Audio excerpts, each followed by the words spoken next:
Strange Tales from a Chinese Studio, Story 32. So I want you to imagine a teenage boy.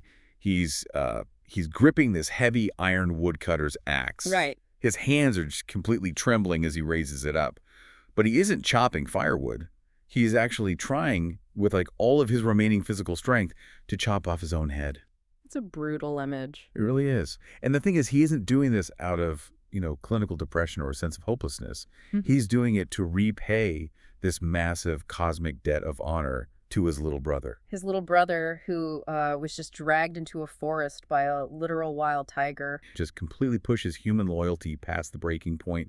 It blurs the lines between like a gritty historical war drama, a super claustrophobic domestic thriller, and then suddenly a literal bureaucratic journey into the afterlife. Yeah, it really has everything.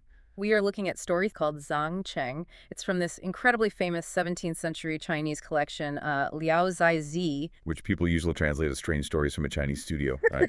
Right, exactly. And the author, Pu Songling, he's globally recognized for these masterful tales of foxes and ghosts and spirits. But what's so fascinating about this specific epic is that the supernatural elements, they really aren't the focal point. No, that are like... They serve more as a lens, a way to dissect these entirely real, devastating human traumas and the actual mechanics of moral duty. Yeah, and I think that's why our goal today isn't just to sit here and recount a fun ghost story for you. We really want to dismantle what this text reveals about human resilience, especially under the crushing weight of multi-generational war. Right. We're looking at the radical, transformative power of sibling loyalty. And to even begin to understand the massive stakes of this domestic trauma, we have to start with the macro-level tragedy that sets this whole chain of events into motion. Yeah, the historical context is absolutely the engine of the plot here. The story opens right during the Ming Qing transition in the mid-17th century. Which was a chaotic time, to put it lightly. Oh, totally apocalyptic. We're introduced to this man named Zhang, and he's originally from Qi, which is an area that corresponds to modern-day Shandong province.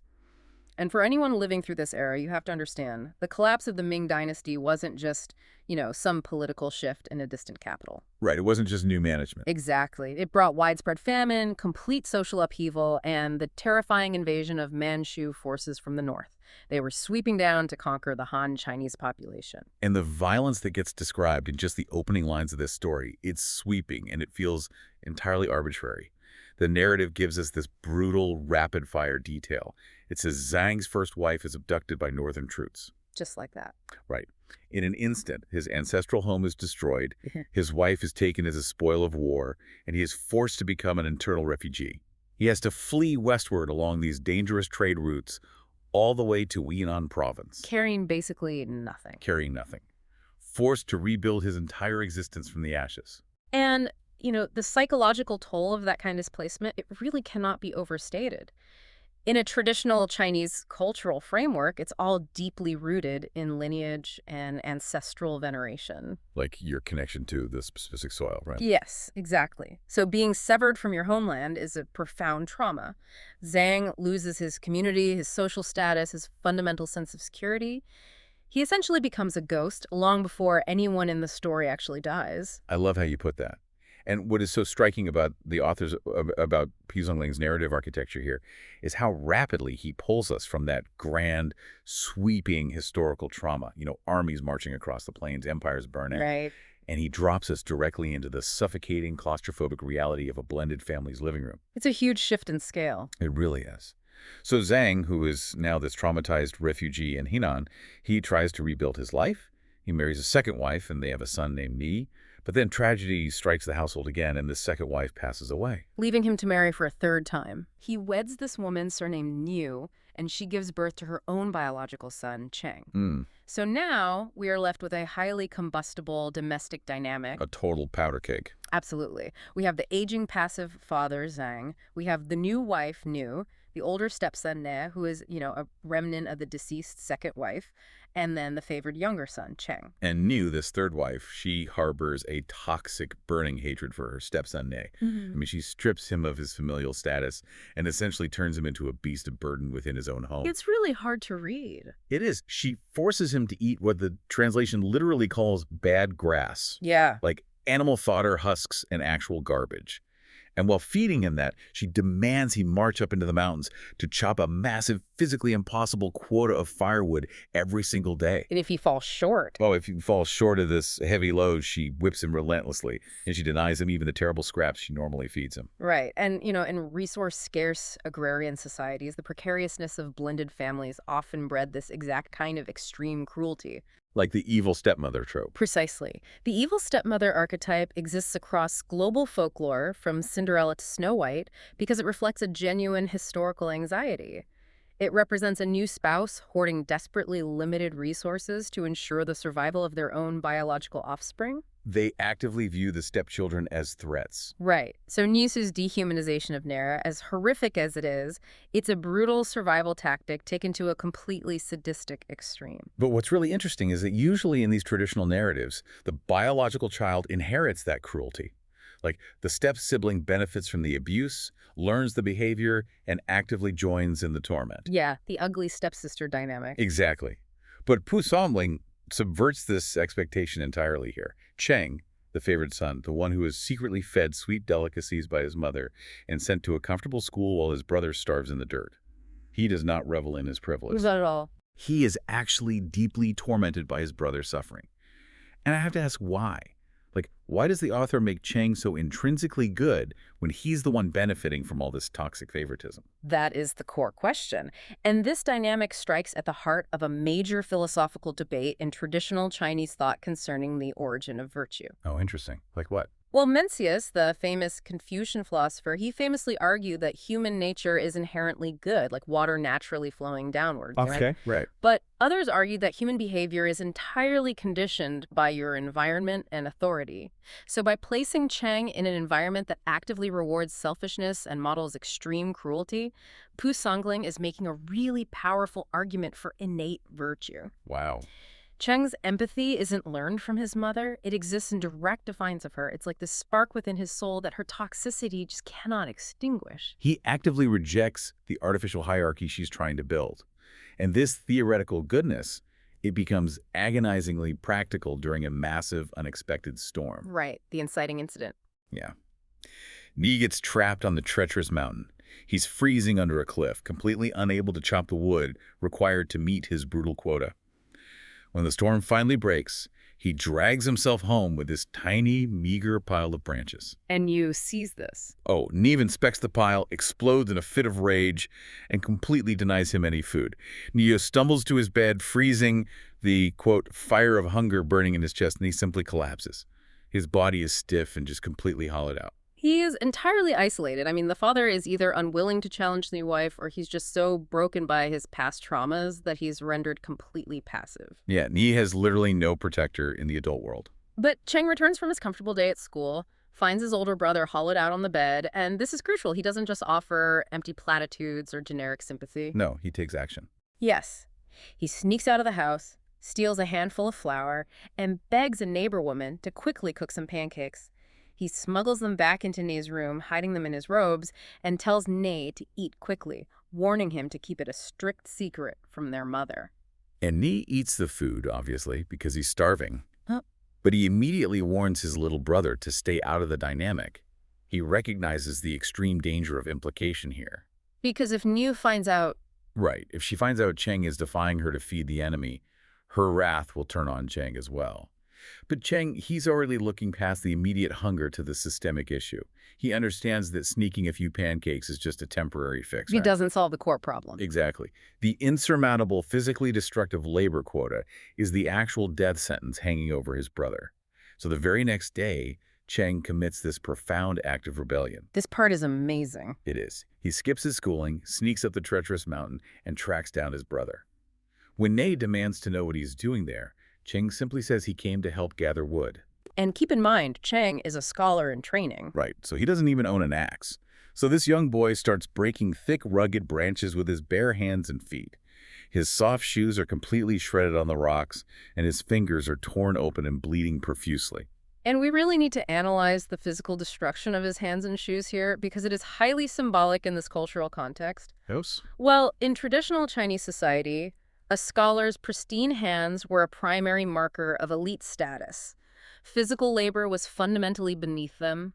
Their hands were meant for the brush and the inkstone, not the soil and the wood. Oh, wow. So by destroying his own hands, Cheng is physically dismantling the elite status his mother viciously carved out for him. He is actively choosing solidarity with his brother through shared visceral suffering. It's like a modern teenager sneaking out of the house not to go to a party but to do grueling, dangerous manual labor just to save their sibling from parental abuse. It's an act of profound, radical empathy. That's a great analogy. But seeing his little brother bleeding for him completely shatters Nae. The psychological weight Nae carries is just unbearable. I mean, he's already a victim of horrific abuse, but becoming the cause of his innocent brother's pain is the one line he cannot cross. Right. So Nia grabs his axe, presses the sharp blade to his own throat, and threatens to slit it right there on the mountain unless Cheng turns around and goes home. Nae's sense of honor and his intense protective instinct, it completely overrides his own survival instinct. Yeah. He forces Cheng to retreat, but Cheng refuses to fully capitulate, Right. He promises to return the next day with an axe. The sheer determination of this child is staggering, and it terrifies Nae so much that when he returns to the village, he actually bypasses his own house. Right, he goes to the school. He goes straight to Cheng's teacher, begging him to physically lock the boy in the schoolhouse, warning him that the mountains are full of tigers and wolves. And the teacher's reaction is such a fascinating pivot in the story.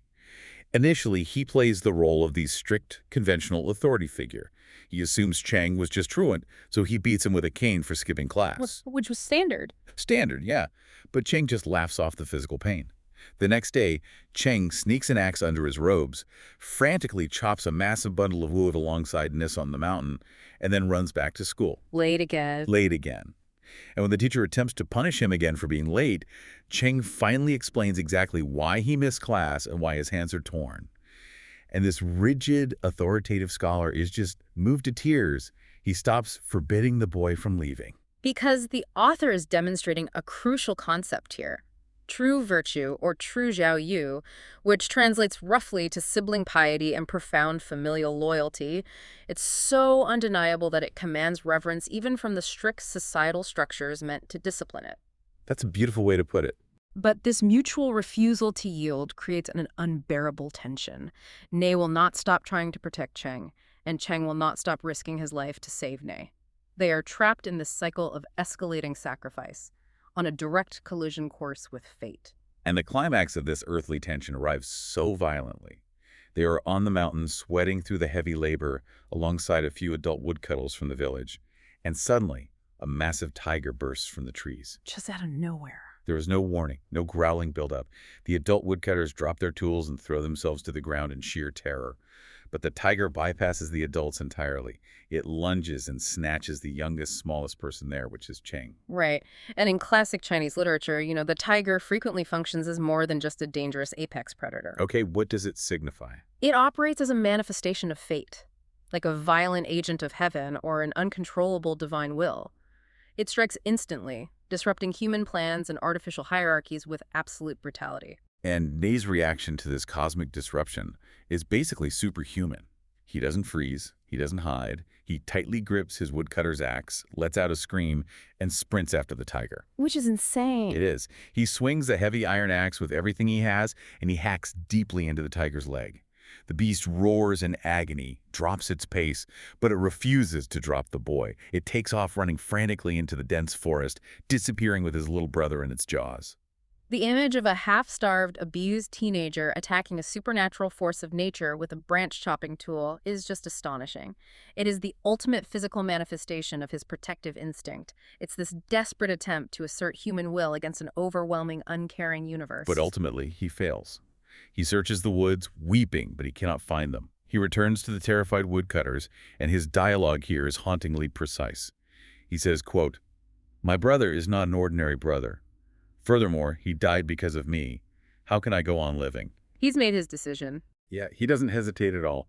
He takes the same axe he just used on the tiger, raises it, and violently hacks it into his own neck. And we really have to pause and examine the immense cultural and psychological mechanism behind the specific act of attempted suicide. Okay. Because in the Confucian framework, the body is a sacred gift from one's parents. The classic of filial piety explicitly states that one's body, hair, and skin are received from the parents, and to refrain from injuring them is the very beginning of filial piety. So mutilating the body is a huge taboo. It's a severe, almost unthinkable taboo. For Ne to attempt self-decapitation, his sense of moral debt must completely eclipse that foundational societal law. Wow. Is Niz's reaction, starving himself to death after trying to chop his own head off, is that just extreme grief, or is this something deeper about honor and guilt? Oh, it's about a moral ledger that he feels is irredeemably in the red. He views himself as a literal thief of his brother's life. The logic is unbreakable in his mind. If Ne hadn't been forced to chop wood by the stepmother, Cheng wouldn't have been on the mountain. To Ne, accepting Cheng's ultimate sacrifice and continuing to breathe the air his brother can no longer breathe, that would be a monstrous violation of cosmic justice. He cannot live with the soul debt he has incurred. That makes so much sense. So he cuts roughly an inch deep into his own flesh. Blood gushes out like a fountain, and he instantly blacks out. The woodcutters frantically tear their clothes to bind his horrific neck wound, and they carry his limp body back down to the village. And waiting for them at the gates is Niu, the stepmother. And her reaction is monstrous. She doesn't grieve for her missing son. She immediately gaslights the bleeding, unconscious Ne. She screams that Ne murdered Cheng in the woods and faked a suicide attempt to escape the blame. Which is just vile. She projects her own profound malice onto his ultimate act of grief. She's entirely incapable of understanding self-sacrifice. So she interprets his actions through the only lens she possesses, which is vicious, calculated self-interest. It's infuriating. So Ne is placed on a bed in agonizing pain. He refuses food. He refuses sleep. He slumps against the wall, weeping day and night, telling his father that he will absolutely not live if his brother is dead. He's committed. Completely. Yeah. Over 3 days, he starves himself to death. He essentially finishes the job his stepmother started with her starvation tactics, but he reclaims the agency of his death. He does it as an autonomous, uncompromising act of absolute loyalty to Cheng. His body shuts down, but, and this is where it gets crazy, in Pusangling's intricate universe, biological death is not a release from suffering. Right. It is merely a transfer to a different administrative jurisdiction. I love that. Yeah, Ne wakes up as a ghost. Yeah. He is wandering aimlessly when he encounters a local shaman, a man from his village, who apparently walks between the worlds of the living and the dead. Which was a common folk belief. Right. So Ne pours out his tragic story, desperate to find Cheng's soul. The shaman agrees to guide him, and they travel together until they reach a great city of the dead. And this is where the narrative shifts gears radically, because instead of, ethereal spirits floating in mist or fiery pits of eternal torment, we encounter the remarkably mundane administrative reality of Diyu, the Chinese underworld. It really is just middle management. It is. It is in many ways a direct mirror image of the earthly imperial bureaucracy that governed the living. Yeah, it's like checking a hospital registry or a DMV database. It's not fiery pits, it's clipboards and paperwork.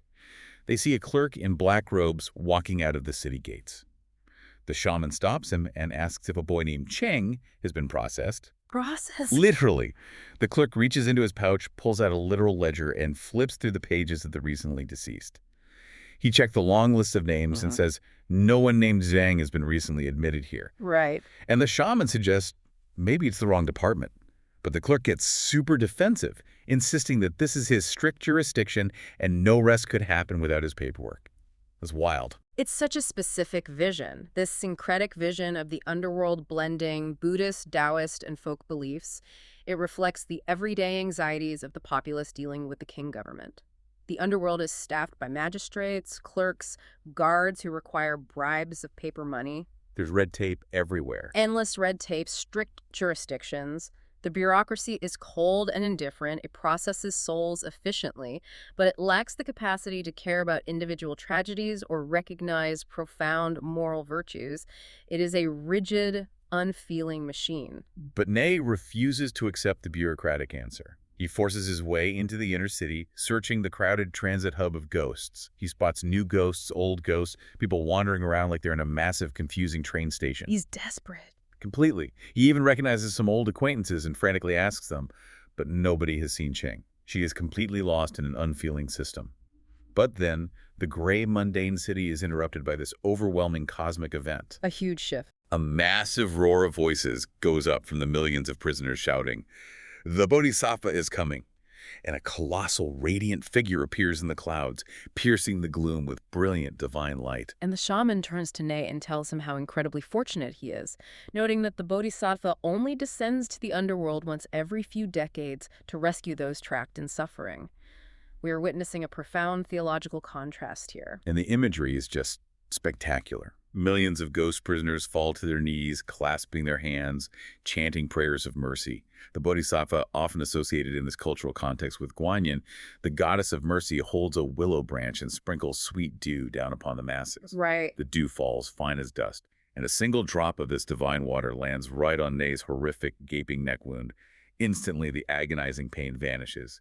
He is completely miraculously healed. The fog rolls back, the light fades, and the bodhisattva is gone. So we're looking at the exact mechanism of cosmic grace overriding rigid bureaucracy. Wow. In Buddhist tradition, bodhisattvas represent infinite, spontaneous, and boundless compassion. They intervene when systemic structures, whether earthly courts or infernal ledgers, completely fail. That is so fascinating. The universe recognizes that Ne and Cheng's sibling loyalty, their Xiaoyu, was so immense and so pure that it triggered a cosmic intervention. The bureaucratic system says Ne is dead and Cheng is missing, but divine grace steps in to actively correct the ledger. And the practical result of this divine intervention is immediate clarity for Ne. The clerk said Cheng wasn't in the registry of the dead. The bodhisattva healed the fatal wound. Ne realizes the absolute truth that Cheng must still be alive in the mortal world. He puts the pieces together. Right. So the shaman guides him back toward the gates of their village. They part ways, and Ne abruptly resurrects. He wakes up in his bed, gasping for air after being dead for 2 whole days. And he immediately faces the intense skepticism of the earthly realm. He tells his parents everything: the ledger, the clerk, the bodhisattva, and the fact that Cheng is alive. And Nu, predictably, brands him a liar. She accuses him of inventing elaborate ghost fantasies to avoid doing his chores. Which is just so on brand for her. Nu realizes he cannot prove his truth from a sickbed. He touches his neck, feels the smooth scar where the wound has miraculously healed, and he rises. He bows deeply to his father and makes a solemn, unbreakable vow. What does he promise? He declares that he will search the world for his brother, promising to pierce the clouds and enter the sea to find him. If he fails, he tells his father to consider him permanently dead, and he sets out on a grueling, epic journey across the country. And we should note, this isn't a quick search of the neighboring province. The geography of his journey is immense. He travels from Henan all the way to the eastern seaboard, a journey that takes over a year on foot. He walks hundreds of miles, eventually exhausting every single coin of his travel funds. He is forced to become a beggar to survive. When he finally reaches the great city of Nanjing, the text paints a devastating picture of his physical deterioration. Yeah, he's in a bad state. He is described as wearing clothes tied in 100 knots like rags held together by mere threads and dirt. He is hunched over, creeping along the side of the road, basically a shadow of a human being. He has sacrificed his health, his dignity, and his youth for this quest. But it is exactly in this state of absolute destitution that the narrative architecture begins to pull all of its seemingly disparate threads together. The universe is finally aligning the pieces on the board. It's so cinematic. Ness is huddled in the dirt on the side of a road in Nanjing when a wealthy, powerful procession approaches. Yeah. Dozens of heavily armed guards, fine horses, and a dignified official riding in the center. A huge spectacle. Right, and riding alongside the official on a small pony is a teenage boy. Ne is a beggar, so he doesn't dare lift his eyes to look at these powerful elites. But the boy on the pony keeps staring at him. He stares, pulls back the reins, stops his horse entirely, and shouts out, "Is that not my brother?" It's an incredibly emotional climax to his year-long suffering. I mean, can you imagine? Yeah. Ne slowly raises his heavy head, squints through his matted hair, and it is Cheng. The destitute beggar and the wealthy boy lock eyes, burst into tears, and grab each other right there in the dusty street. After everything they've been through. Yes. Cheng cries out, asking how his brother became so destitute, but Ne is choking on his sobs, completely unable to speak. The entire massive procession halts in the middle of the road. And the nobleman at the center of the procession is obviously shocked. Seeing his newly adopted son weeping over a literal beggar in the dirt, he steps down from his horse to investigate. When he hears the fragmented story of their separation, he immediately orders a horse to be brought for Ne. They take him back to their massive, luxurious estate, provide him with fresh silk clothes, treat his lingering wounds, and seat him for a grand banquet. And here we finally learn the mechanics of Cheng's survival. Yeah, because we've been wondering, like, what happened with the tiger? Exactly. Chang explains the tiger carried him deep into the treacherous wilderness, but eventually, inexplicably, it just dropped him by the side of the road. He survived the freezing night, terrified and bruised. The next day, this very nobleman who holds the high rank of Biejia, or assistant prefect, was traveling back from the Full capital. of perfect timing. Seriously, seeing a bruised, cultured-looking boy abandoned on the road and having no sons of his own to carry on his lineage, the nobleman took pity on Chang, healed his wounds, and formally adopted him. This actually touches on a recurring literary trope we often see in classical Chinese texts, what we might call the tiger drop. Oh, is that a... It is. A tiger isn't always just a hungry beast looking for calories. It's almost like the tiger acts as a cosmic scalpel. It violently cuts Chang out of this diseased, toxic environment because that is the only way the universe can save him. That's amazing. Right. If the tiger hadn't snatched Chang, he would have remained trapped in his mother's household, slowly corrupted or killed by the crossfire, and Ney would have certainly worked himself to death. The violent attack, as horrific as it was the necessary catalyst to break the cycle and set them on the path to this powerful nobleman. And that path is infinitely more intricate than either brother could have possibly imagined. Because we are about to hit the ultimate narrative twist of this. The big reveal. Yes. Yeah. At the banquet table, the nobleman is deeply moved by Ney's loyalty, and he politely inquires about Ney's family background. He asks about the strong men in their clan in Henan. Ney replies that they have none, explaining that his father is actually from Shandong province and only lives in Henan because he was a war refugee. And the nobleman pauses at this detail. He reveals that he too is originally from Qi. So he asks Ni for the specific district his father lived in. And Ni names the district, and the nobleman is stunned, saying it is his exact hometown. He asks why Ni's father fled all the way to Henan.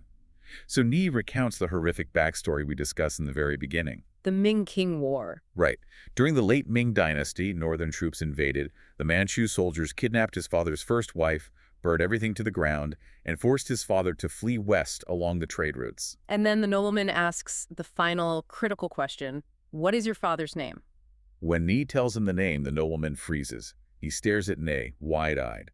He lowers his head, deep in thought, looking almost confused by the impossibility of the moment.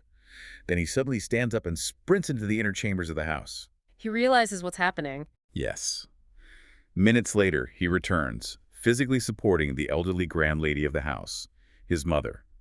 She looks intently at Ness and asks if he is the grandson of Zhang Bingji. Ness says yes, he is.